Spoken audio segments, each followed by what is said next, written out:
We have breaking news from Capitol Hill. Take a look at these pictures. A group of protesters staging a demonstration calling for a ceasefire in Gaza. They are inside the Cannon House office building.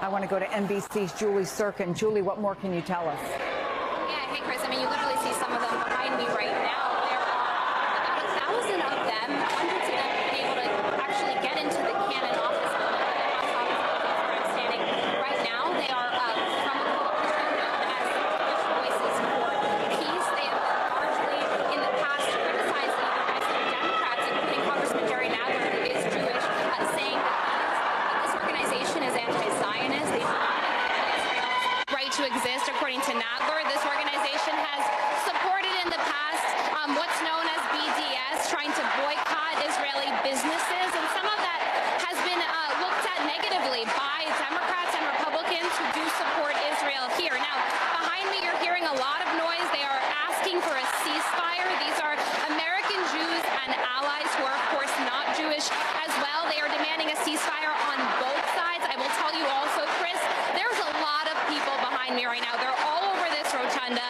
They're all over the bottom, as you see on your screens right now. There have been some arrests made. As I was even walking to this camera, I saw a number of Capitol Police taking out protesters with their hands behind their backs. We have not gotten official word of how many were charged or what they were charged with, but certainly no matter the arrest, you see that this has not stopped the protesters from being here, from being loud, and this comes, of course, as President Biden is overseas in Israel, where he met with Netanyahu this morning, where he pledged continued support of Israel amid this conflict, amid this war. But there you have it, just a lot of protesters here calling for a ceasefire on both sides, even right next to me, as you see behind me.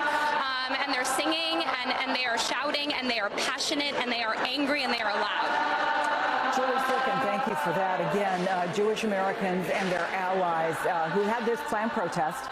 They all gathered on the National Mall. They marched to the Cannon House office building. Again, the message, if you could hear Julie over the shouts, is they want to push members of the House and the Biden administration to call for a ceasefire in Gaza. We'll continue to watch that protest. You can see that the Capitol Police have formed a perimeter around these protesters, largely peaceful, although a few of them have been taken out of that part of the Cannon office building. We'll keep you posted on how that protest is continuing.